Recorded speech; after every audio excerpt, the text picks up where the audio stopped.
I have two brothers actually, who I've known for a long, long time and have followed their careers. So I'd like them both to come on now. Romesh and Sunil Wadhwani to turn on their videos, unmute themselves and join me for a chit chat, a fireside conversation, if you will. And I've followed them in their careers when they started as small entrepreneurs, grew into their organizations into large successful companies, took their companies public, exited their companies with big acquisitions, and then turned their attention to both investing in startups and other companies, but also to start their own foundations. And so it's with great joy and privilege that I want to get Romesh and Sunil Wadhwani in the conversation. And I want to start with this. Indiaspora, when I started it almost 10 years ago, the intention was to make it a force for good. And in that vein, I want to ask both of you to kind of talk about why is AI it can be applied for social good? Why did two of you decide to collaborate? You have your own foundations, and why did you pick AI? So Romesh, you want to get this kicked off? Thanks, Amar. As you know, Sunil and I both have benefited from living in the world of technology. Sunil built his own very successful company. I haven't done too badly either, living in Silicon Valley. And as you know, Sunil has his own foundation. I have my own foundation, and both of us do work in adjacent but different areas. About 3 years ago, we were just talking about additional ways in which we might be able to help, initially in India and then subsequently in other countries as well, leveraging technology. And the idea occurred that, you know, AI is both treated like, you know, the savior of the future and also the beast of the future, because if you read reports from Oxford and McKinsey, they would lead you to believe that AI will cause the destruction of some 40% of all jobs that exist today. And both of us felt that that kind of report is overblown and does not take into account how AI could actually be used for social good.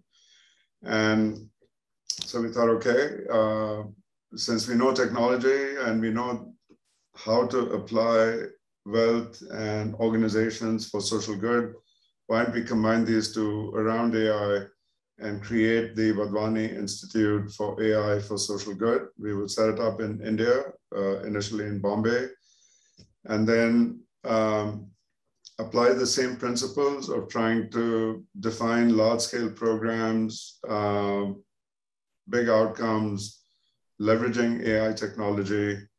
And then once we could achieve success with pilot programs, we would scale them up. And once we could achieve scale-up programs in India, we would then take a look at applying the same concepts in many other developing countries as well. So we are 3 years into the journey. Sunil has been playing an absolutely central role in driving that journey organizationally and programmatically. So it might be great to have Sunil tell us about all the progress we've made in the last 3 years. Thanks, Romesh, and thanks, Amar. And Amar, listen, thank you for everything you and Indiaspora have been doing.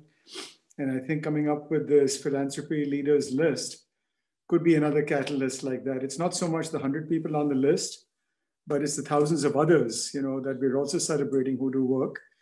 And as was mentioned in the prior discussion, all it takes is a spark with someone and, you know, they start on the journey. So I think the work you're doing will have a lot of impact that way.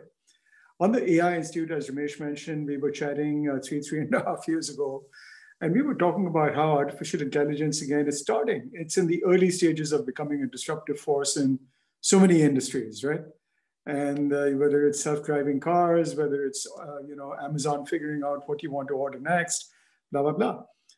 But clearly, all of these developments in AI, by and large, will be helping the top 2 or 3 or 4 billion people in the world.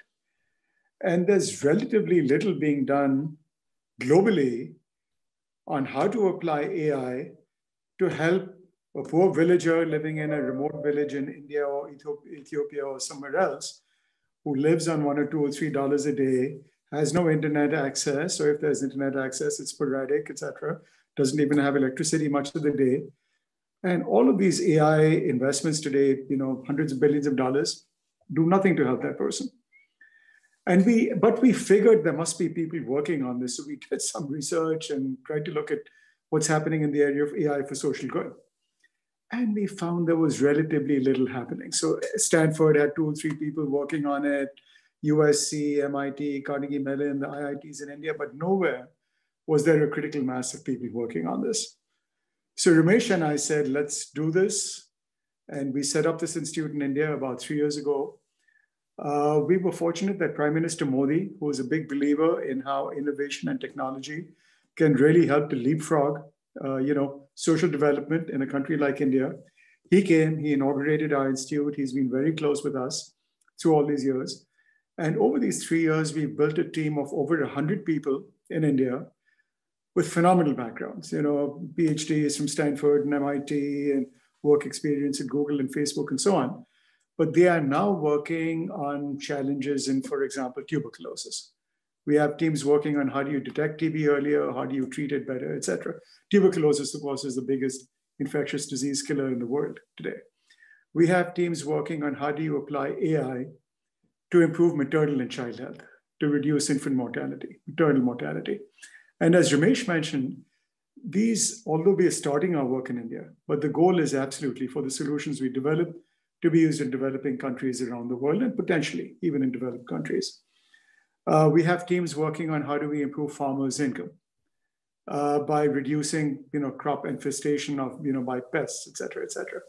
So a lot of teams doing a lot of good work. A lot of our projects are in pilot stage right now, fairly large pilots.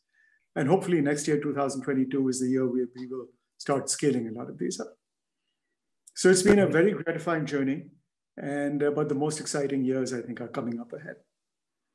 So let me turn the conversation now to, is all this data you need available? Is it accessible? And, how do you then plan to take this to other countries as well? Romesh, I know your personal foundation has global aspirations and done global projects. So how do you plan to take this data that might be available in one country, but maybe not available in another country because there might be a lot of open data and stuff?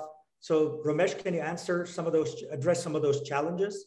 Yeah, so I think the general answer to your question is that the quality of most government data for anything, whether applied to AI, not applied to AI, whether applied to our programs or not applied to our programs, is very, very poor. And what data exists is often in, dusty, musty paper files sitting in file cabinets. And because no one was paying any attention to the actual data ingestion process, the data quality process, much of it is incomplete and of relatively poor quality. So I think a lot of the time we are spending in these early years around the kinds of programs Sunil talked about is about capturing data, building AI models on that data, and testing out those AI models to actually see which ones are going to work best to achieve those outcomes.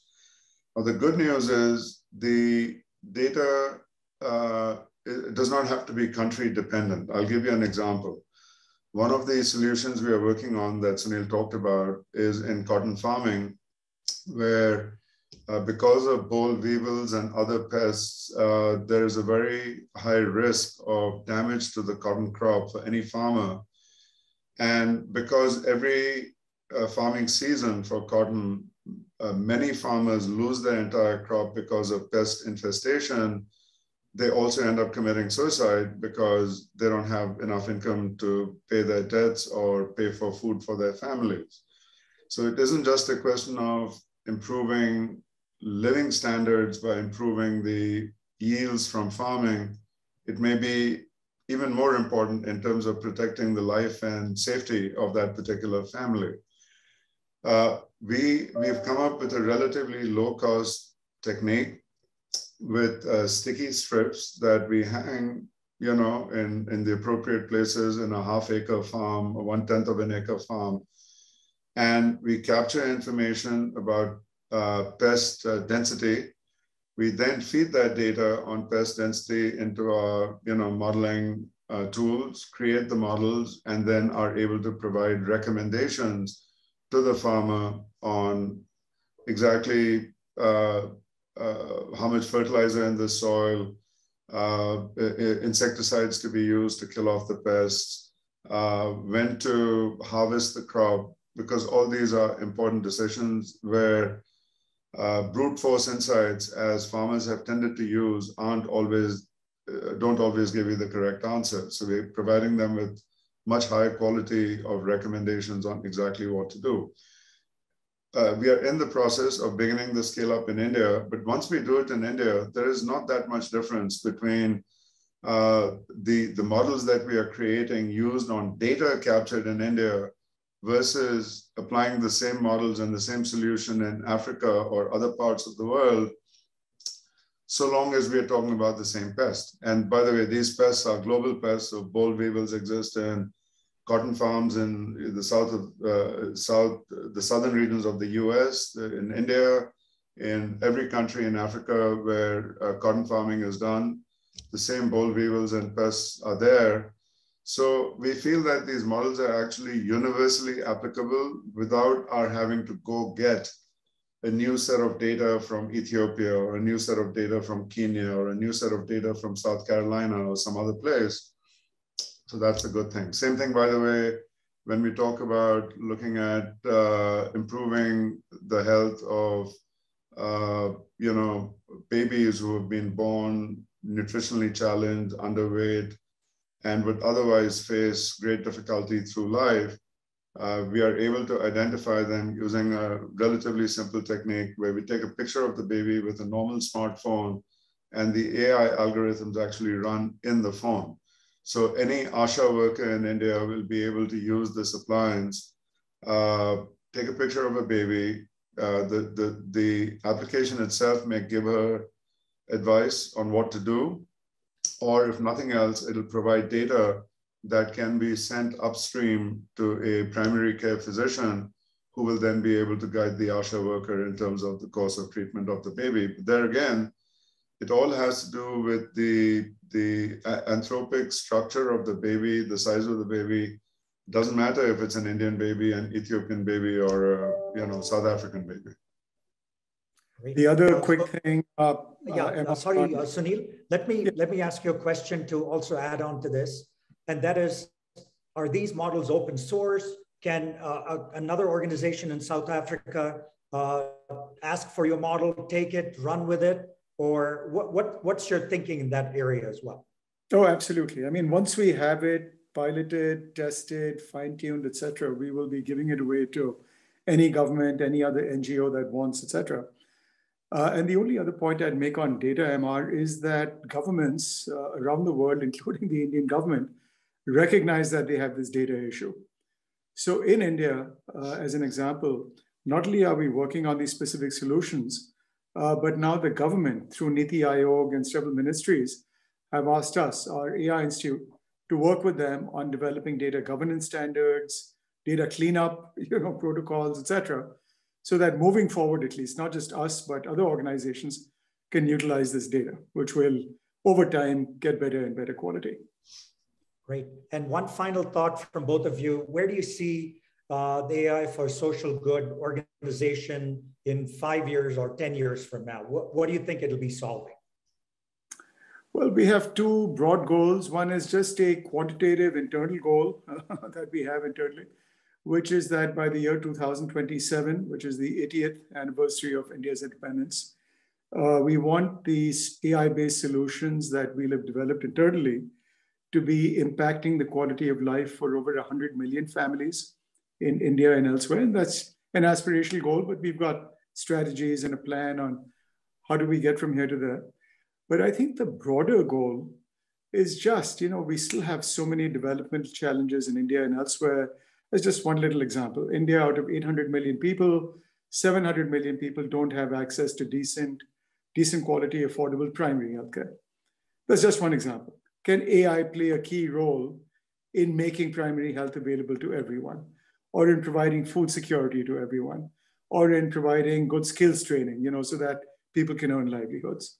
So over the next 7 to 10 years, if we can use AI as a mechanism, as a tool to enable these larger scale social challenges to be addressed in a big way in India and other countries, I think that's the mission we're on. So Romesh, some closing thoughts from you?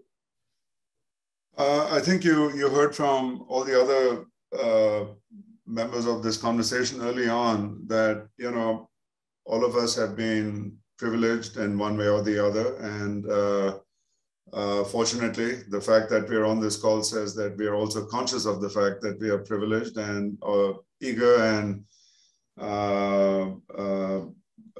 really committed to giving back. I would say that if there were two things that I would like to add to what I heard said earlier, my definition of philanthropy is not limited to just giving to people you know, people in your community just because you know them. To me, the great joy and excitement of philanthropy is actually helping people you don't know. And in some cases, people you may not even like, or you may not have alignment with, or whose,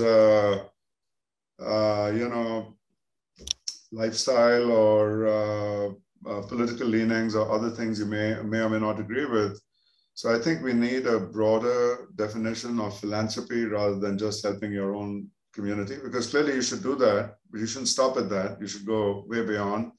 Obviously, the people we are trying to help, we don't know who they are, right? If a person has TB, it's a person who has TB anywhere in the world. It doesn't make any difference. If there's a cotton farmer who needs help, it's not a cotton farmer in your backyard. It's a cotton farmer anywhere you want to help. I think the second thing is scale does matter.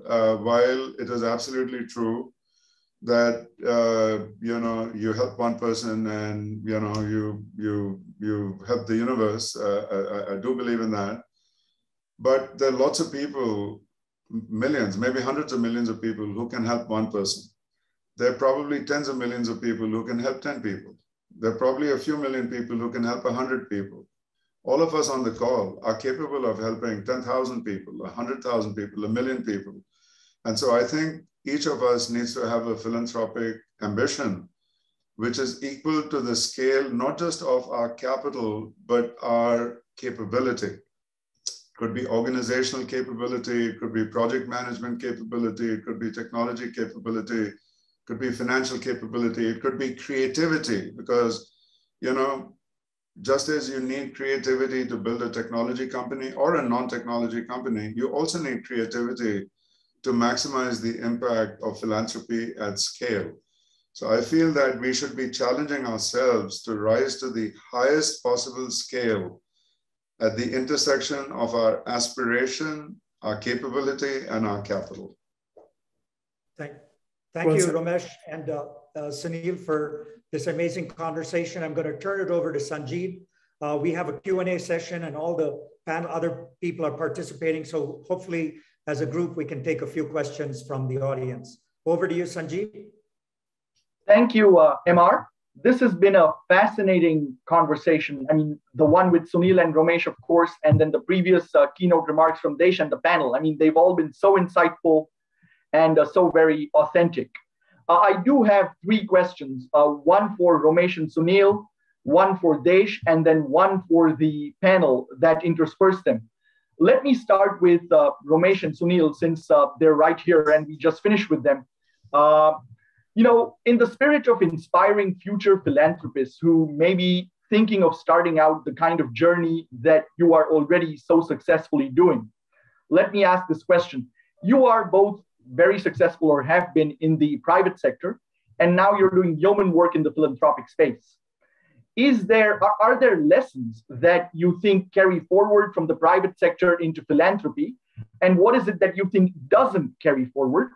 One of the things that I want to start with is really building the executive team that executes, because as you know better than most people, I mean, a vision is fantastic, but doesn't result in anything unless the execution is well done. Yeah, Sunil, you want to go first? Yeah, I was going to just say that a lot of the principles, you learn in the private sector and the for-profit sector apply perfectly well. In fact, even more effectively in the nonprofit sector. So you start with high aspirations, you start with developing very clear-cut goals and strategies on how will you achieve those high aspirations. And then, as you said, Sanjeev, it's a question of really developing a fantastic team who can execute. So all of those things apply, and then monitoring, et cetera, et cetera. The big thing to keep in mind, though, is that if you really want to have impact at scale in countries like India and other developing countries, and you're talking about impact at the last mile, urban slums, rural areas that are very low income, et cetera. The only organization that has reach on a large scale into all of these areas is government. So you have to learn how to deal with government. For a lot of NGO leaders, that's a big challenge. Working with government isn't easy. Bureaucrats, there's a lot of corruption in the system in all of these sectors we've spoken about, but you have to learn very early on how to navigate that, because at the end of the day, if you don't work closely with government, et cetera, it really stymies your efforts and it's very tough to scale. Thank you. Sunil, Romesh, your thoughts, please?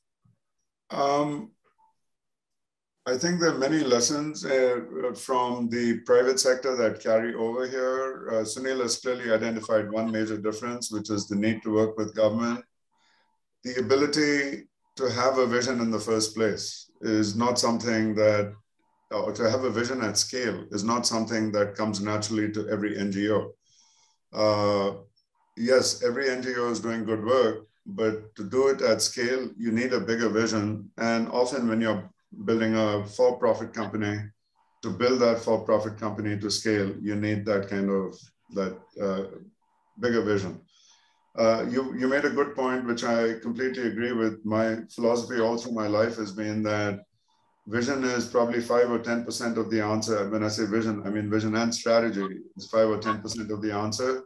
Execution is the other 90%. I can take a mediocre idea and with great execution get decent results out of it. I can have a brilliant vision, lousy execution, and all you have is failure. So execution is incredibly important. While I don't want to generalize, my sense is that many NGOs, perhaps most NGOs, don't have the ability to execute at scale.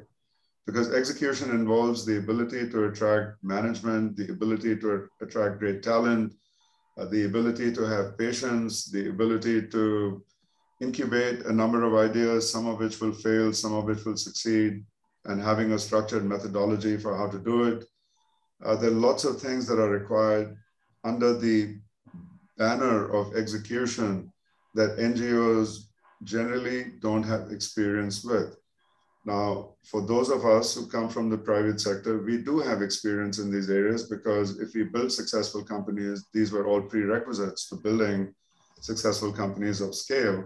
So the ability to apply these lessons back in philanthropy to enable philanthropy at scale with the right balance of vision and execution is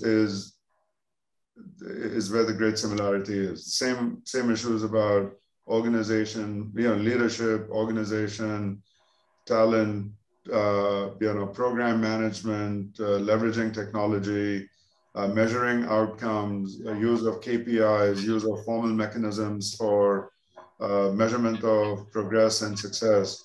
These are all lessons from the private sector that apply to the philanthropy sector at scale. Thank you, Romesh and Sunil, for being such tremendous inspirations, not just to the Indiaspora community, but to the global diaspora and to philanthropists at large. The work you do is so very commendable, and we are very appreciative of you sharing your insights on the program today.